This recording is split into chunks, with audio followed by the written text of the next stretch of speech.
Bienvenidos a 360 grados, una visión global de la noticia, un espacio para debatir sobre todo lo que sucede en Colombia y en el mundo. Y veíamos al inicio esas imágenes de lo que está pasando, lo que sucede en Venezuela. Protestas, muertes, detenciones, censura y en general un verdadero caos. Para hablar de este tema, le vamos a dar la bienvenida esta noche a Jaime Eduardo Arango, a Jorge Garrido, a Carlos García Tobón y a José Félix Lafori. Caballeros, qué placer y como siempre, gracias por aceptar esta invitación. Muchas gracias por invitarnos. A ti por la invitación, Hassan. Carlos, qué gusto. ¿Cómo estás? ¿De qué tamaño es la crisis en Venezuela? ¿Hay crisis? Por supuesto que hay crisis, pero me llamó la atención que hoy las emisoras colombianas pretendían decir empieza el principio del fin del régimen venezolano. Creo que no. Están hablando con el deseo. Claro, pero eso lo están pronosticando hace muchos años. 15, 14 Y años. cuando murió Chávez ahí mismo también le dieron el requiem al régimen y todo. No, ahí hay un Venezuela para rato, en mucha debilidad, con mucha crisis, con muchos problemas, muy mal sorteados, entre otras cosas. Pero definitivamente es un pulso más grande, no es entre la oposición y Maduro, sino entre Venezuela y Estados Unidos. Es un pulso mayor. Claro. José Félix, ¿usted cómo lo No, ve? a mí me parece bien interesante el planteamiento, pero por supuesto, entre más tiempo demore ese régimen, más profunda va a ser la crisis en Venezuela y por consiguiente los costos que se derivarán de lo que está viviendo el pueblo venezolano van a ser aún mayores. Yo tengo dos análisis. Uno, por supuesto, desde el punto de vista de lo que un Estado que cree en la democracia liberal tiene que hacer frente a lo que está pasando en Cuba, en Venezuela. Bueno, yo creo que el lapsus linguis no es tan desafortunado, no es tan gratuito. Y otro desde el punto de vista económico. O sea, desde el punto de vista económico es absolutamente absurdo, ¿no?, que un país pueda seguir marchando como está marchando Venezuela. La inflación disparada, desabastecimiento. Acaba de hacer una apreciación que hoy dicen que el principio del fin, que también lo dieron con Chávez. Mire, yo no sé cuánto va a aguantar, pero cuando tú tienes en los niveles de desabastecimiento, cuando tú tienes el nivel de inflación, cuando tú tienes un diferencial de cambios que es 1 a 10, cuando el problema de Venezuela es que por más que controle la frontera, una parte importante de lo que compran con los dólares oficiales se viene para Colombia. Es decir, yo tengo una tragedia en el caso mío de carne y leche. Aquí están llegando 300 toneladas de queso venezolano toda la semana. Aquí la carne que se vende en Barranquilla, como la que se vende, no te digo que Cúcuta, la que se vende en el resto del país es de Venezuela. Es de Venezuela. Claro, y entonces, claro, son dólares que compran hoy, no sé si a 4 o 10, y por un manejo cambiario después lo venden a 70 y 80 pesos. Eso no lo aguanta ningún país medianamente. Vamos a analizarlo punto por punto y ya le voy a dar la palabra también a Jorge y a Jaime Eduardo, pero quiero que nos enlacemos en este momento porque está hablando Nicolás Maduro y está hablando de todo. Escuchemos.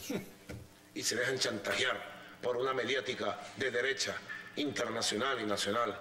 Se dejan chantajear por unos dirigentes que desde el Twitter en Miami los mueven a ustedes, no sé, mueven hilos invisibles de cosas sabrá que se las saben, que les saben a ustedes. Me dirijo a ustedes, dirigentes políticos de la oposición, que dicen que van a deslindar y no deslindan de nada de la violencia fascista de estos grupos. Cuando me preguntan, ¿usted confía que estos sectores de los dirigentes de la oposición de verdad van a deslindar? Yo de mi corazón contesto, no confío. Aunque desde mi racionalidad quiero confiar. Desde mi racionalidad sigo extendiendo la mano a los sectores que no se han sumado a la violencia. En primer lugar, al movimiento estudiantil verdadero, de la oposición. Porque el movimiento estudiantil revolucionario y patriótico estamos juntos todos los días. Ayer marcharon no sé cuántos, 60, 70 mil estudiantes de educación media, universitaria. Fíjense lo que hicimos nosotros, convocar responsablemente hasta la Plaza de Oliares, y luego subimos hasta allá, hasta las faldas del Guaraíro Repano, y allí fuimos a rendirle homenaje a José Félix Rivas, en el lugar donde trajeron su cabeza descuartizada el Imperio Español y la frió en una lata de... Estamos en vivo, estamos en directo, son las 8:05 p.m. hora de Bogotá, Quito y Lima. Está el presidente venezolano hablando en este momento en cadena nacional. Jaime Eduardo, una palabra que han mencionado permanentemente desde el gobierno de Venezuela es fascistas, fascistas y fascistas. Allá lo que había eran estudiantes protestando. ¿De qué tamaño es la crisis en Venezuela? Pues obviamente que Leopoldo López no es un fascista. La pregunta es, ¿hasta qué punto la destrucción del sistema de libertades individuales y de mercado en un país es tolerable para los habitantes de ese país durante cuánto tiempo? Es un país muy rico, ¿no? Es un país muy rico, era un país muy rico. Es un país ahora potencialmente rico, pero la destrucción de valor en Venezuela es impresionante. Los países que han hecho el mismo intento, exceptuando Cuba, ya todos dejaron de ser modelos totalitarios de destrucción de las libertades y han cambiado por otra cosa. Ese modelo ya se probó y ya fracasó. ¿Cuándo va a fracasar en Venezuela? Este año, el entrante, dentro de 2 años, pero necesariamente sucederá. Pero mire lo que dice Carlos, y es bien interesante. Llevan 15, 14 años diciendo esto se acaba, y siguen ganando elecciones, siguen en el poder, siguen teniendo una mayoría cada vez más reducida, pero siguen teniendo una mayoría. ¿Cómo lo ve usted, Jorge? No, que hay crisis, no tiene ninguna justificación. Ahora, yo no creo que sea una crisis terminal, ni mucho menos. Creo que el gobierno tiene reservas muchísimas. En la medida que logra ir reemplazando, lo que podemos decir, la economía capitalista por una economía estatal, aunque sea con un alto costo en el nivel de vida, puede ir sobreviviendo ese régimen. Y eso parece ser cuál es la tendencia. O sea, llegar a un control absoluto de la economía y de la política, de la vida del país, la vida incluso corriente del país. En ese sentido, se produce una destrucción del capitalismo parejamente, proporcionalmente a que el Estado empiece a asumir el control del país, pero con otras normas, con otras reglas que no tienen nada que ver. Véase el proceso cubano, por ejemplo. Sí, pero a ver, es que aquí no solamente es un modelo económico. ¿Usted has visto las tasas de violencia en Caracas, en Venezuela? El tema del desabastecimiento, lo que significa la inflación, la polarización del país que lo tiene dividido, fragmentado en dos. Lo que está pasando en Venezuela, eso no es cualquier cosa. No, yo difiero de lo que acaba de decir. Yo creo que las reservas son cada vez menores. Incluso hago una precisión. Claro, una cosa era Chávez, cuando llegó, un país que tenía una balanza de pagos muy importante, entre otras cosas porque tenía 3 millones de barriles día. Y el precio del barril de petróleo abajo y luego llegó a casi $100. Él lo hizo subir en buena parte. Lo hizo subir, claro. Claro que lo hizo subir. Yo creo que eso fue un golpe, además de audacia, en el manejo de lo que es el precio internacional del petróleo. Eso le permitió un oxígeno muy importante los 5 o 6 primeros años. Es que la revolución es fácil con dinero, pero cuando te aprieta el zapato ya es bastante más complicada. Hoy la verdad es que la factura petrolera está bastante reducida, no solamente en volumen, sino también por las obligaciones que tiene con China y que tienen con la Unión Soviética o con Rusia. Por consiguiente, el disponible es mucho menor. Mire, le doy un dato. La balanza comercial. Hoy las importaciones de Venezuela están por encima de 53 mil millones de dólares. Y ya la factura petrolera no alcanza a arropar lo que tiene que comprar. Por eso la destrucción de riqueza tiene que ver fundamentalmente por ese tránsito que usted habla de una economía de mercado a una economía estatizada. Porque claro, allá nadie pone un duro. Esa es la supervivencia del régimen. Nadie, claro. Pero fíjese lo que le tocó vivir a Cuba, unas veces por cuenta de la Unión Soviética, ahora por cuenta del petróleo venezolano, pero son economías que no funcionan. Mire, yo creo que eso ya está ensayado. Le doy otro dato. A mí me parece, por ejemplo, que Argentina, que es un país inmensamente rico, una economía fuerte, quienes conocemos Argentina, sobre todo el campo argentino, sabemos lo que hay detrás. Y sin embargo, Argentina ya están sufriendo otra vez, ¿no? Salvo el caso ecuatoriano, de todo lo que es el Foro de Sao Paulo y la orientación, que tiene un economista, un doctor en economía, que conculca libertades públicas y garantías civiles, pero que por lo menos tiene una orientación en materia económica aceptable. El resto... No lo mismo con la prensa, pero conculca libertades. Ahora, Carlos, vamos por partes. Aquí ya se está empezando a ver lo siguiente. Las primeras medidas que ha tomado Nicolás Maduro, el gobierno venezolano, es decir, aquí hay un responsable. El responsable es de la oposición y se llama el señor Leopoldo López. Vamos a meterlo preso. Ya el otro campo es, vamos a coger medios de comunicación que están mostrando las protestas, caso NTN24, y vamos a bloquear la señal. Conatel, quien maneja la señal de canales, dice, no entra más. En este momento, aquí producción me informa, mientras están viendo la intervención de Nicolás Maduro, ya está culpando también a AFP de agencia de prensa de lo que está pasando a nivel internacional, porque está mostrando imágenes distorsionadas supuestamente. ¿Cómo dice este panorama? No, el panorama por supuesto es crítico y la situación no es fácil. El problema es que también tenemos un entorno bastante endógeno. Colombia es muy particular y muy provinciano en mirar las cosas, ¿no? Acordémonos, a mí me llamaba la atención, yo miraba todos los noticieros de televisión, tu programa, todo lo demás, y cuando murió Chávez dijeron, esa vaina no va más. Se acabó. Se acabó. Y uno miraba a CNN y hacían un balance distinto de la muerte de Chávez y reconocían por lo menos que era un tipo que había puesto una cantidad de puntos sobre las IES en el mundo. Ni siquiera en América Latina, en el mundo. Y eso nunca, ningún colombiano o analista o internacionalista todo era capaz de reconocer. Le daba ese crédito. Exacto. Entonces yo creo que mientras las crisis venezolanas son catapultadas en los medios de comunicación, por ejemplo, hace 2 meses la CEPAL sacaba un informe de las cifras de educación, de salud, de una cantidad de cosas, ¿sí?, en que están mucho mejor que Colombia y que otros países de América Latina. Entonces, el problema es que siempre hacemos análisis políticos muy sesgados, muy viscerales, muy de odio a Chávez y muy de odio a Maduro y todas las demás cosas, pero por ejemplo nunca nadie es capaz de decir que más mediocre que Maduro es la oposición venezolana. Es pésima. Una gran responsabilidad en la oposición. Son brutos, son malos, son pésimos políticos. ¿Sí? Por ejemplo, hay que decirlo claramente. Bueno, pero el pulso fundamental en elecciones pasadas le cedieron al chavismo toda la Asamblea Nacional, ni siquiera fueron elecciones. Pretendieron hacer un plebiscito hace 3 o 4 años que se le hubieran hecho y hubieran quedado ridículo en el mundo porque lo que pretendían votar era lo contrario de lo que decían. ¿Sí? Es una cosa increíble, la mediocridad y la incapacidad de la oposición. Eso es un pulso entre Estados Unidos y Venezuela.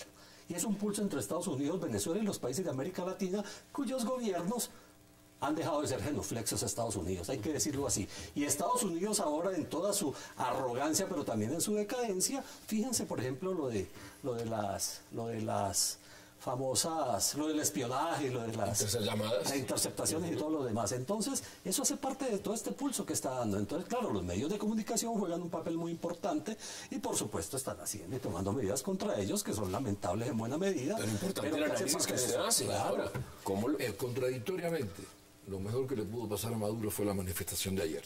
Parece una cosa ilógica. Porque el proceso de él va a la radicalización del proceso. Todo eso le conviene. Hacerlo más de izquierda, a que la economía esté más en manos del Estado. Ese discurso les ha funcionado. Les ha funcionado y tiene una base de apoyo popular. Grande.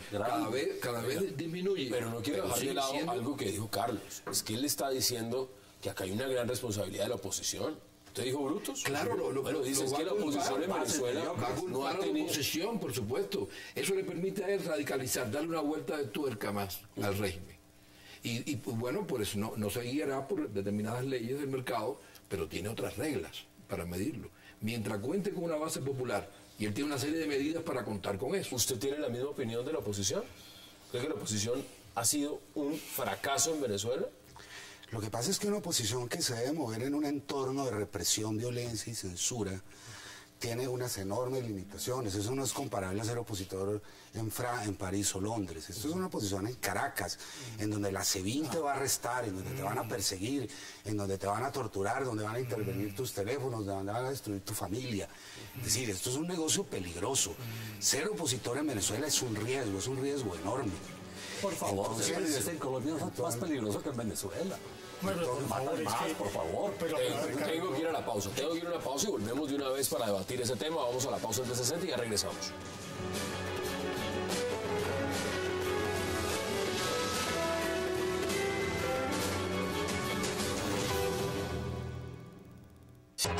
¿Cuándo termina esto para ustedes? Cuando logremos sacar a quienes hoy están gobernando. Sacar a quienes hoy están gobernando. Ahí está parte de una síntesis de videos, bueno, de todos los hechos violentos que fueron convocados desde el 23 de enero de este año, en una rueda de prensa donde se trazó una ruta para el derrocamiento del gobierno legítimo, constitucional, democrático, y para la perturbación de la paz. No vengan a decir ahora que la marcha pacífica, como ha dicho el responsable fascista que convocó estos eventos, bueno, era una marcha pacífica convertida en violenta por la represión del gobierno. Si lo que tuvimos fue paciencia, estoica paciencia.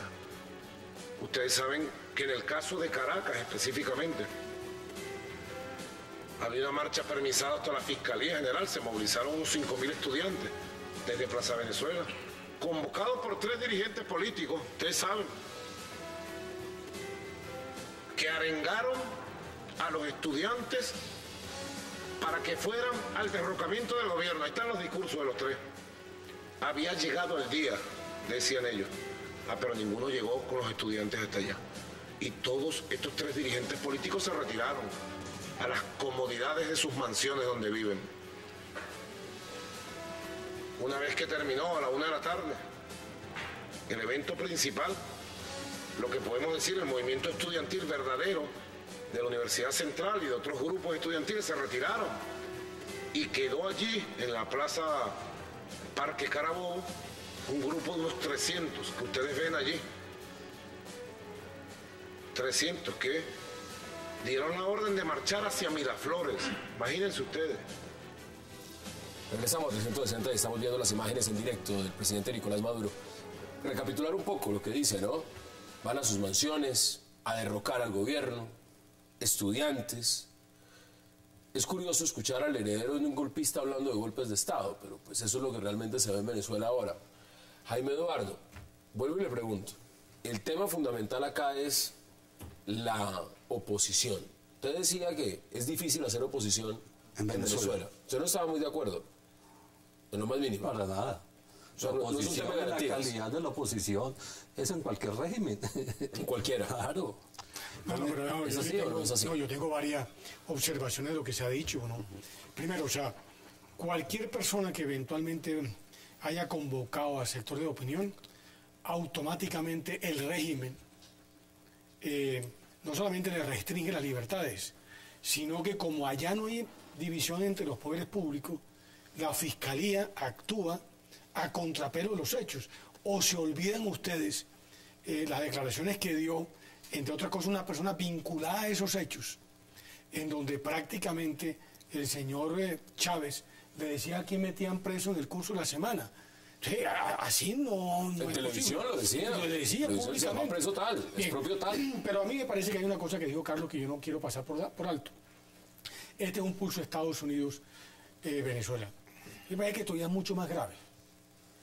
Con la absoluta y total pasividad, negligencia de aquellos países que por lo menos pueden todavía apreciarse de tener régimen democrático en la concepción liberal de lo que es un régimen democrático. Es decir, a mí me dio vergüenza ver al presidente Santos aplaudiendo a Raúl Castro cuando dijo que iba a hacer de América Latina un continente de paz, cuando han sido los primeros villanos no solamente del pueblo cubano, sino de la restricción de libertades que todavía impera en Cuba. Y eso está pasando en Venezuela y está pasando. Pero mire, lo que pasó ahorita en Venezuela, ya se pronunciaron los gobiernos de Bolivia, de Argentina, de Ecuador y de Nicaragua, y se solidarizan con el gobierno de Maduro. Así es. Solidaridad total. Fuerza Paulo. Pero mira, hay una cosa que yo quiero llamar la atención y para los televidentes. Esto no es un problema ideológico. Es que en Venezuela hay un 56% de inflación. El salario no alcanza, no hay comida, hay un desabastecimiento de 3-1 en productos. Es decir, hay una situación de necesidad real y esa situación de necesidad moviliza a las personas. Eso no las movilizó la CIA, ni las movilizó ni los Twitter seguidores de de Franco, ni los discursos que son los fascistas. Los movilizó la necesidad producida de manera inecta por un régimen inecto. Inecto. Eso es así de fácil, eso no es una cosa muy misteriosa Los tampoco. colombianos nos estamos comiendo buena parte de la provisión de bienes que llegan con dólar preferencial al mercado de Venezuela. Aquí termina todo. Hoy había quejas en la Colombia está llegando más el talento humano venezolano. Además, por supuesto. Evidentemente, a varios países está llegando. Pero la margarina, la mantequilla, todos los productos allá lo compran con dólar preferencial y la frontera, que es porosa, viene para acá. Si yo no entiendo, porque es que además de corrupto, es estúpido. Yo no entiendo lo que están haciendo en Venezuela. No.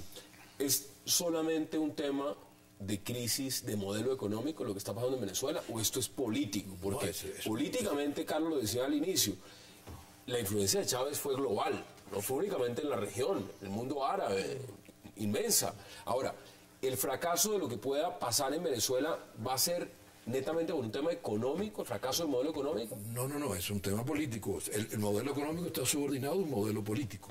Hay un objetivo político, indudablemente. Que el Estado controle la sociedad absolutamente, o en casi mayoritariamente. Eso es un objetivo político, es un modelo de izquierda, que en algunos países se ha aplicado con más o menos suerte, pero que en definitiva no ha resuelto el problema del desarrollo económico. Hay una izquierda lúcida en América Latina, porque es la izquierda de Brasil, la izquierda de Pepe Mujica, la de Mauricio Funes con menos suerte en El Salvador, y bueno, está Bachelet, que no es una izquierda más moderada. Pero este es un modelo político radical. Es un modelo político radical. Y usted dice que le conviene esa polarización y ese discurso cada vez más a Nicolás Maduro. Claro, porque se va a radicalizar más el sistema. El modelo es el buen pretexto para poder desarrollar un modelo completo de izquierda. Es decir, que lo que estamos viendo va a ser una dictadura. Es de suyo. El Estado y el gobierno va a asumir el control total de la sociedad. Y si no, se va a permitir quizás una pequeña economía, algunos sectores importantes de producción, de energía, pero... ¿Dónde queda el argumento de que siempre ganan las elecciones? De que porque hay un sistema electoral donde han vencido abiertamente en las elecciones, entonces no podemos decir que en Venezuela hay una dictadura. Es cierto, no sé cuántas, 16, 17 elecciones, ¿sí? El gobierno de Venezuela ha favorecido a los pobres. Pero con Chávez, que es un poco lo que decía Carlos, que ahí tiene razón Carlos. Una cosa es la figura de Chávez. Sí. Chávez era un dirigente puesto en perspectiva como pocos. Este no. Este le falta de largo y de ancho. Una cosa es la chequera, le falta madurar. Una cosa era la chequera de Chávez al comienzo de este régimen oprobioso y otra cosa es la chequera ahora. Por consiguiente, yo no estoy tan seguro que realmente, por más de la presión cubana, por más de la capacidad que ha tenido el régimen de cubano de permear las estructuras de poder venezolano, eso llega un momento en que no lo resiste. Entre otras cosas porque algo dista de los años 60 de la Cuba entonces al siglo XXI de Venezuela. Y en consecuencia el pueblo venezolano no es un pueblo que pueda aguantar la restricción de libertades por un lado y por otro lado un pueblo que ha sido opulento en los últimos 30 o 40 años, las escaseces con el cual está viviendo. Perdón, quiero decir una cosa. Los que apoyan al gobierno de Chávez, de Maduro, no les interesa tanto las libertades democráticas, ni civiles, ni políticas. Les interesa? Les interesa vivir, comer, y el gobierno de Chávez le ha dado una serie de beneficios y se ha ganado un apoyo de esa base popular. Ahora la clase media y otros, por supuesto, son perjudicados completos. Y es que se escucha en el discurso el tema de la lucha de clases. Sí, están hablando de burguesía. Clase. Chávez hablaba de burguesía, de mansiones, de lo demás. Pero mira, Hassan, las cosas no son ni homogéneas ni son blanco y negro. Hay sectores dominantes, hay sectores ricos, hay sectores multimillonarios. Para ponerle apellidos, Cisneros le hace oposición a Maduro. Ninguna. Entonces, se acomodó. Se acomodó. Muchos más se han acomodado y eso hace parte de la apuesta política en este pulso y en esta confrontación que hay. Es que ¿qué hubiera pasado? Y es muy bueno lo que usted menciona. ¿Qué hubiera pasado si esos grandes conglomerados empresarios venezolanos se hubieran hecho oposición? ¿Cómo hubieran terminado? Tumbado, seguramente. Pero el problema es por qué no lo han hecho.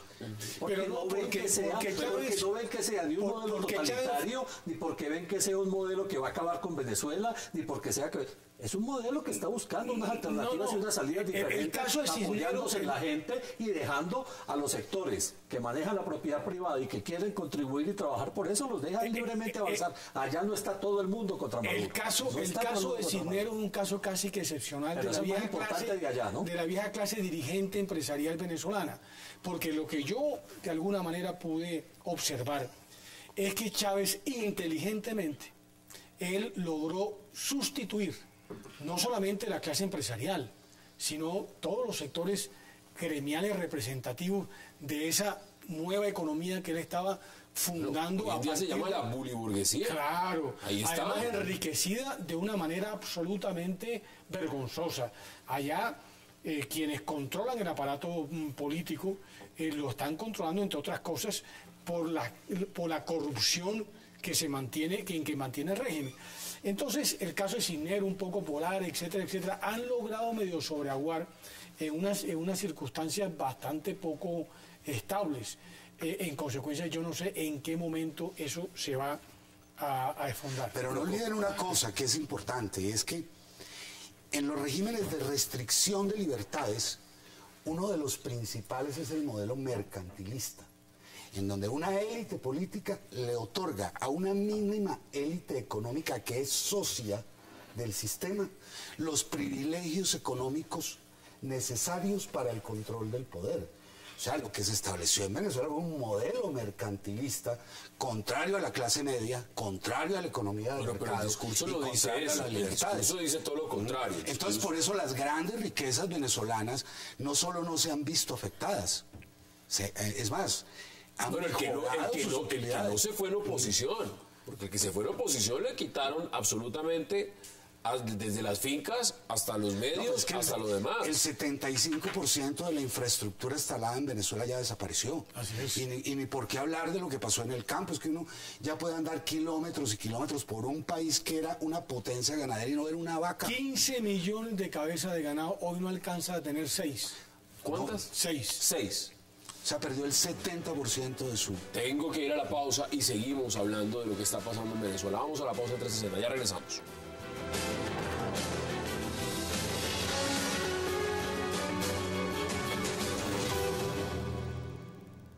El ex jefe de la Casa Militar, vicealmirante, ¿no?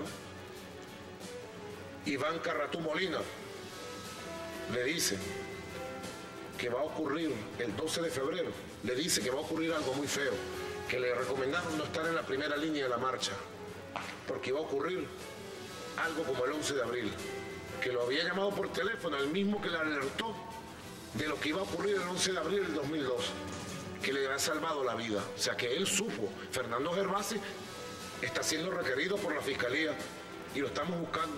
Entréguese, porque usted tiene que contar todo lo que sabe del 11 de abril. Regresamos a 360, estamos escuchando al presidente de Venezuela, Nicolás Maduro, en directo. Miren, varios temas. Los periódicos opositores en Venezuela ya no tienen papel. Los medios, como decía, los van sacando, o no les renuevan la señal o las licencias. Los medios, los organismos internacionales, OEA, aquí no se pronuncia. UNASUR, menos. CELAC yo creo que va a aplaudir. No, todo lo contrario. Entonces, es que lo que hizo Chávez inteligentemente fue destruir buena parte de los organismos multilaterales que había construido el hemisferio y que de alguna manera intentaban proteger esas libertades de las democracias liberales. Tampoco sea mucho, ¿no? Tampoco hacía mucho. Estaba en descomposición y hacía mucho rato. Pero por lo menos era un foro que mal que bien creía en unos temas, pero es que el ALBA, UNASUR y ahora esta vaina del CELAC es una cosa vergonzosa. Además, al contrario, muy importante que estén todos los presidentes de América Latina, a excepción de Estados Unidos y Canadá. Y Raúl Castro, y Raúl Castro, que es el sátrapa peor que ha tenido. No, porque desprecia tanto a los pobres, porque tanto elitismo. Pero el tema no es elitismo. No, pero me está diciendo que si usted y yo creemos en el tema de libertades individuales y públicas, no hay derecho. Lo que pasa en Cuba, por ejemplo, con buena parte de los periodistas 10 y 15 años presos, y el principal sátrapa, que es el señor Raúl, con Fidel Castro, allá todos los mandatarios aplaudiendo. A mí me parece vergonzoso. Acá hay un tema. Yo en eso sí ¿Se puede evadir la responsabilidad a futuro regional de lo que pasa en Venezuela? Es decir sencillamente, mire, eso es un problema interno de Venezuela, nosotros no tenemos nada que ver con eso, nosotros respetamos al gobierno venezolano, tenemos acuerdos comerciales muy importantes con ellos, porque la región los tiene, petróleo por alimentos, buenos precios, subsidios, inversiones, pago de deuda, y algunos mandatarios han dicho preferimos la balanza comercial a los valores democráticos. ¿Se le pueden fijar responsabilidades a esos países de lo que está pasando en Venezuela, Jaime Eduardo, no? Claro, necesariamente. Es que el éxito en la lucha por la libertad en el siglo XXI deriva de las obligaciones internacionales. Entonces uno ve las primaveras árabes o el caso de Ucrania, uno lo que ve es una gran solidaridad internacional con esa lucha. Van más de 100.000 muertos en Siria y allá ni siquiera se han metido. ¿Qué va a pasar con Venezuela? ¿A Venezuela a quién le importa realmente? Y lo digo en esos términos. Por eso. Si a Siria la comunidad internacional no se ha metido en Siria, están más de 100.000 muertos por parte del gobierno. Te pongo esta dualidad. Mientras que Petro, aquí va a la Comisión Interamericana de Derechos Humanos, allá Maduro la saca patadas. Entonces uno se pregunta, bueno, ¿en qué anda la izquierda? Porque a mí me gusta la izquierda que amojona la cancha y que dice cosas que van para un lado y para otro lado, pero no esas que son polivalentes. A mí me gusta más la izquierda de Felipe González, como me gustaba la de Willy Brandt, como me gustaba la de Adolf Palm, que eran unos tipos que tenían claro el tema. ¿Te gusta la de Clara López acá? Fíjate, a mí no me disgusta la de Clara López. Clara López me parece que es una demócrata que cree en una serie de principios a los que yo también creo. Yo creo en aquellas personas que estamos dentro de esa vieja concepción de la Revolución Francesa. Unos para un lado, otros para otro lado, y cada quien tiene derecho a mojonar la cancha. Lo que no creo es en los sátrapas que usan las instituciones de acuerdo a sus propias conveniencias, que es lo que está pasando con Maduro. Allá patea la Comisión, la Corte Interamericana de Derechos Humanos. Y aquí la Relatoría de Libertad de Expresión también. Pero por favor, ¿no? Y además en la OEA prácticamente, si no es a último momento, terminan por desaparecer eso, que era una cosa que medianamente funcionaba. ¿Qué dicen ustedes? No, ¿Hay responsabilidad? ¿Hay corresponsabilidad? ¿O se miran los toros, como se dice, desde la barrera y nosotros no nos metemos? Claro que hay responsabilidad, pero digamos que Maduro todavía radicalice más el sistema. ¿Tú crees que América Latina los va a condenar? Lo van a apoyar y otros se van a callar. Pero si es que aquí estoy diciendo Bolivia, Nicaragua, Ecuador, Argentina ya dieron apoyo Nadie va a condenar irrestricto. ¿No le parece? Claro, es un problema interno de Venezuela que lo ven como en dos canales. La diplomacia es una cosa y el problema interno es otro. La unidad de América Latina, relaciones bilaterales, en fin, multilaterales, y lo ven en dos planos distintos. Petrocaribe hizo un trabajo diplomático importante. Cuando a través de los dólares petroleros venezolanos compraron buena parte de la diplomacia de América Latina. Mira, hay un problema y es que este análisis no puede ser un escáner que hagamos del día de ayer y decir entonces Colombia debe romper relaciones, condenarlo. Ya tenemos esa experiencia con Uribe, ya tenemos sus rupturas con Ecuador, con Venezuela y con todos. Somos hermanos consanguíneos, gusten o no nos guste, ¿sí? Dependemos en buena parte económicamente de las relaciones con los vecinos. Además es el colmo no tenerlas, ¿sí? Pero además es democrático o no reivindicar que cada país resuelva sus problemas como los pueda responder y que nadie ingiera en ellos. Asuntos internos. Siempre y cuando esos gobiernos no terminen afectando el clima de seguridad del país hermano. En ese momento Estados Unidos ha invadido 70 países. Pero y no ha aquí, ayudado a nadie a pero resolver buena el parte problema de los cabecillas de la democrático. guerrilla y del narcotráfico Estados están en Unidos ha hecho eso Venezuela. 70 veces con ese argumento de la injerencia Pero- de la seguridad y pero nunca ha resuelto Carlos, ningún problema en pero ningún país del Carlos, mundo. Pero Los ha Carlos, agravado, buena parte los ha de estos agravado. narcotraficantes terminaron allá. Algunos incluso... Están en México, están en Honduras, bueno. están en Panamá, están en Costa Rica, están en todas partes los narcotraficantes. No. Los Por que favor. estaban allí eran los que estaban alimentando la guerra colombiana, como también buena parte de los cabecillas de la FARC estaban en Venezuela, incluso los mismos negociadores. Dos de ellos, por lo menos en este momento, he pedido por extradición. Entonces, a mí sí me parece que las relaciones entre los vecinos tienes una relación que parte de una base mínima para que sea una buena relación. Es como usted tiene un vecino que pone la música a todo volumen, llega borracho, insulta a su señora. Hombre, mira, ese vecino me gusta menos. Me gusta el vecino que se comporta con unas reglas mínimas de juego. Hay declaraciones también de Leopoldo López, porque en este momento lo están buscando casa por casa en Venezuela. Veamos las declaraciones del día de ayer de Leopoldo López. Así caminamos hasta la fiscalía, en paz, sin violencia. Así estuvimos en la fiscalía durante varias horas, protestando, manifestando, pero en paz y sin violencia. Con irreverencia en nuestro pensamiento y en nuestro corazón, sí, pero jamás con violencia. Bueno, según el gobierno venezolano, Jorge, ese señor que estaba ahí hablando al lado de María Corina Machado es el responsable del intento de desestabilizar Venezuela, de derrocar al gobierno y demás. El fascista. El fascista, además. ¿Cómo ve usted? No hay duda que se convocó una movilización pacífica, indudablemente, de jóvenes, de estudiantes mayormente, que eso no es un intento de derrocar al gobierno, pero es una presión muy grande. Ver a miles y miles de estudiantes en la calle protestando es una presión política enorme. Pero es que ya no es solo los estudiantes en la calle protestando, es que hay muertos. Claro, hay heridos. eso trajo los O sea, muertos. cuando la fuerza pública sale y hay muertos, estudiantes muertos, ¿ahí de qué estamos hablando? O sea, hay estudiantes muertos. Si inmediatamente lo que se hace es que a los medios de comunicación que están mostrando lo que está pasando, se les quita la señal. Y aparte de eso, quien convoca la marcha, que es un líder opositor, se le manda a encarcelar. ¿Eso cómo se llama? ¿Eso qué es? ¿Eso es una democracia? Eso se llama ocultar un crimen. ¿O eso qué es? Es que lo que pasó fue lo siguiente. El modelo que está utilizando Venezuela, que es el modelo de radicalización de izquierda duro, consiste en represión civil, que es el que utilizan en Cuba.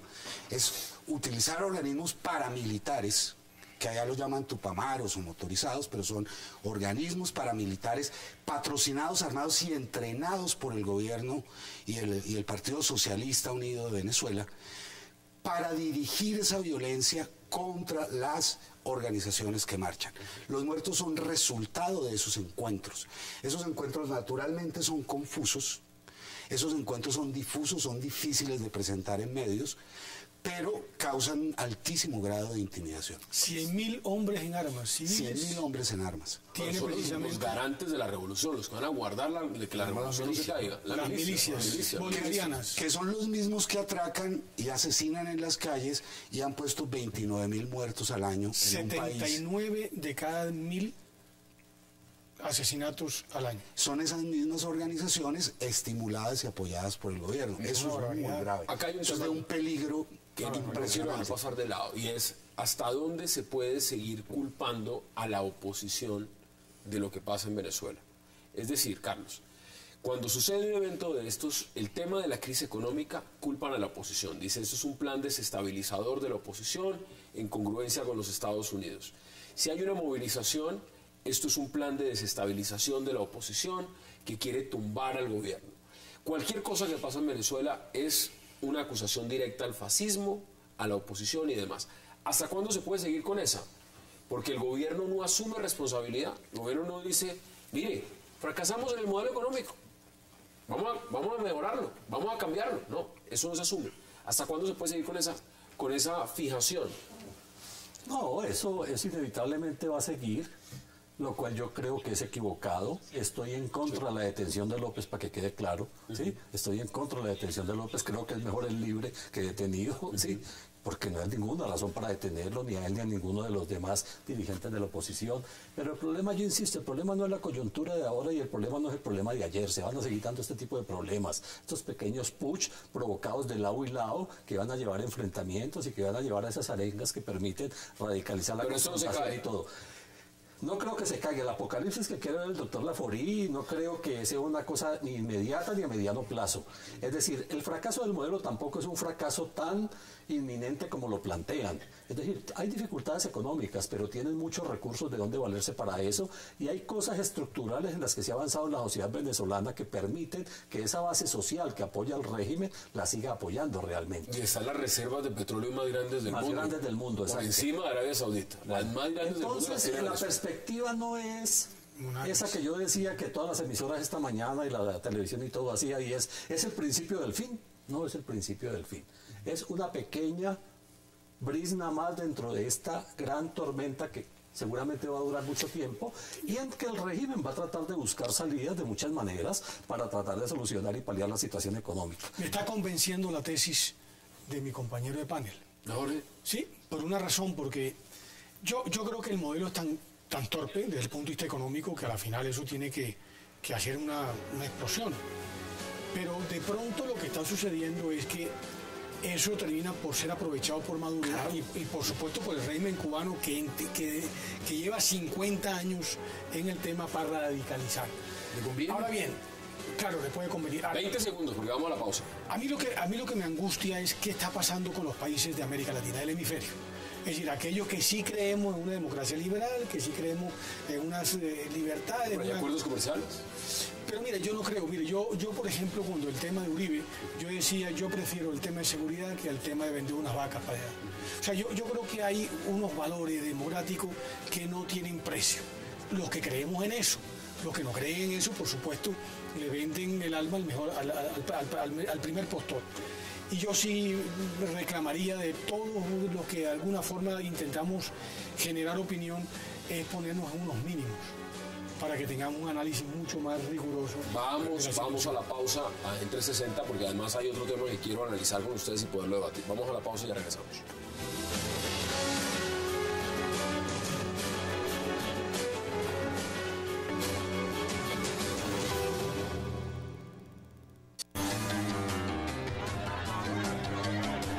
Los señores del CIN no tienen nada que ver con lo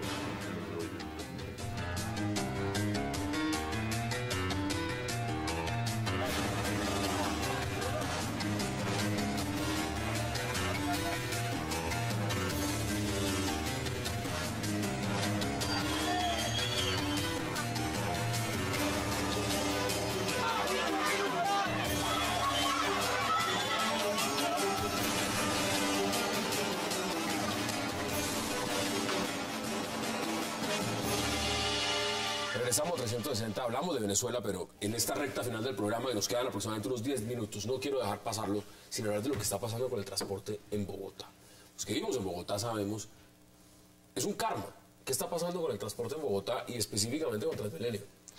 Contra Transmilenio se desarrolló una agenda ideológica que comenzó con la llegada del pueblo al poder. Por ser Transmilenio un modelo exitoso, creado por la derecha, se dedicaron a atacarlo y a destruirlo y a minimizarlo hasta crear el modelo de colapso que tenemos ahora. Es que ahora hay abusos pero Petro dice que los abusos sexuales son de la ultraderecha. Eso es más o menos lo que le oí decir hoy. Y que las personitas estas que usted ve ahí protestando porque los benditos buses no aparecen, entonces también son parte de... Llegan tarde, ponen los anuncios. En 10 minutos pasa el bus con tal ruta, sí, no pasa. A los 10 minutos pasa tal bus, no pasa. No pasa. Y cuando pasa lleno. Y entonces, como van a protestar, entonces les mando el SMAT. Porque como son gente de la ultraderecha y enviados por la ultraderecha y seguramente pagados por el procurador, entonces hay que tirarles gases lacrimógenos. O sea, el Spiti es de la derecha. Exactamente, eso es. ¿Qué está pasando? Es vaina loca. No, mire, yo creo que Colombia no es un país serio. Hace 20 o 30 años, Colombia tenía la posibilidad, o Bogotá, de empezar a resolver el problema. Yo creo que cada administración llegaba con un contratista para hacer el metro. Y eso aplazó 20 años, una solución de fondo. Hasta que finalmente hay una solución. Y yo estoy de acuerdo con lo que acaba de expresar, porque como aquí las soluciones no son para mejorar el bienestar colectivo, sino que tienen los sesgos ideológicos, nos hemos dedicado a ver cómo le atravesamos palo a un sistema que más o menos venía funcionando y que obviamente tiene unos costos infinitamente más bajos que haber construido un metro. Aquí le escriben a Jaime Eduardo, le dicen, por favor no venga a echarle la culpa de todo al alcalde Gustavo Petro, siempre hay un derechista ahí sentado. Ahí le están diciendo, se lo dicen a usted directamente, de una vez. ¿Cómo la ves? Bueno, primero le doy la palabra a Jorge y luego a Carlos. A mí me parece que el Transmilenio fue un buen invento, realmente. Lo que pasa es que es el único invento que hay en la ciudad. Y aquí sí ha habido un proceso de abandono. Si no es por razones políticas... Pero es solo en esto, porque realmente es caótico. Sí, claro. Si no es por razones políticas, es por razones gerenciales. Pero sí ha habido un abandono del Transmilenio y además, si no hay Transmilenio, no hay más nada. En otras ciudades hay varios sistemas. Es lo único que existe. Bueno, además del metro. Yo creo que sí, que ha sido un gran error no buscar alternativas al transporte en Bogotá y en otras ciudades, que también estuve leyendo hoy, que en otras ciudades también hay embotellamiento, eso.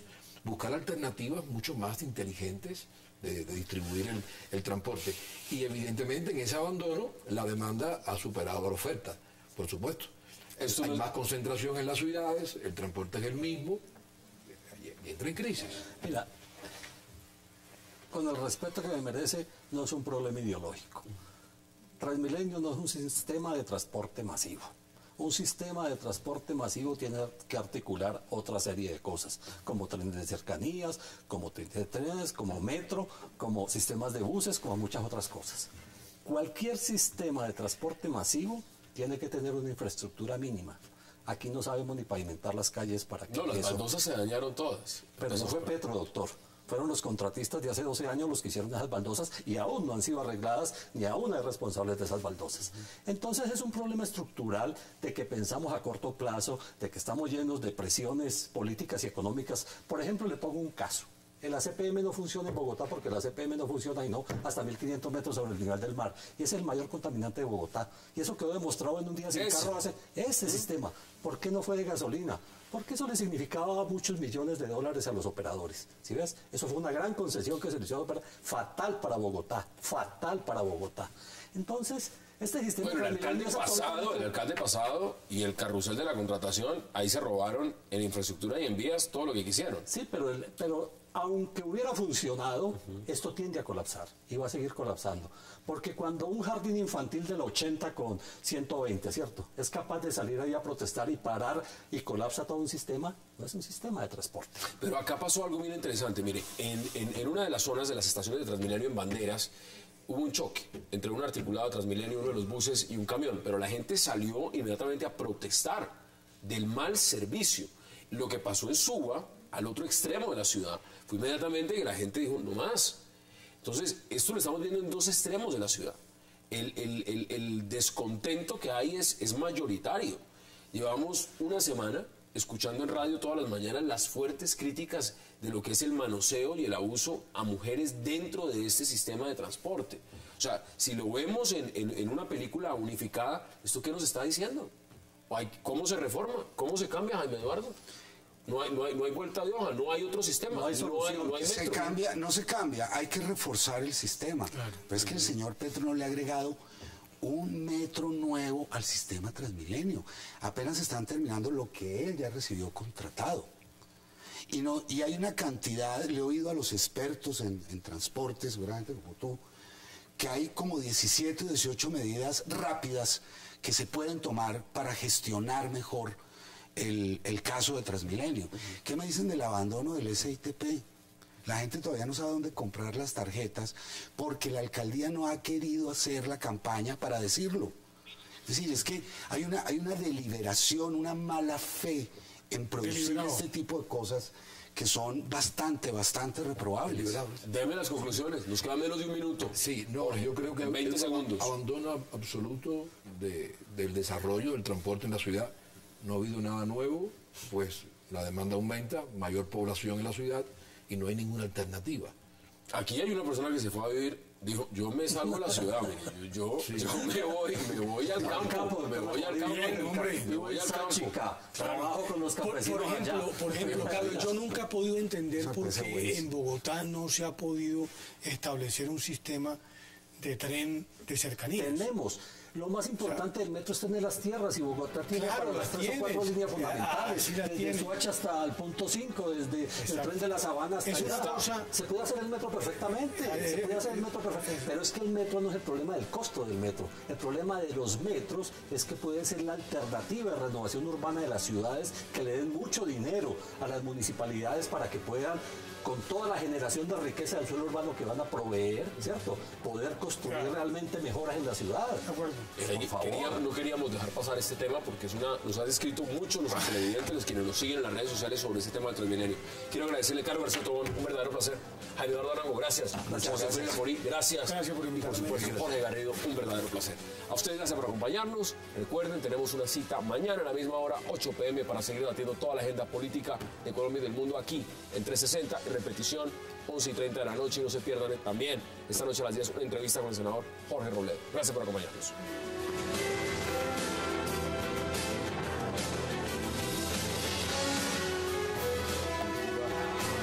Wax like a dog.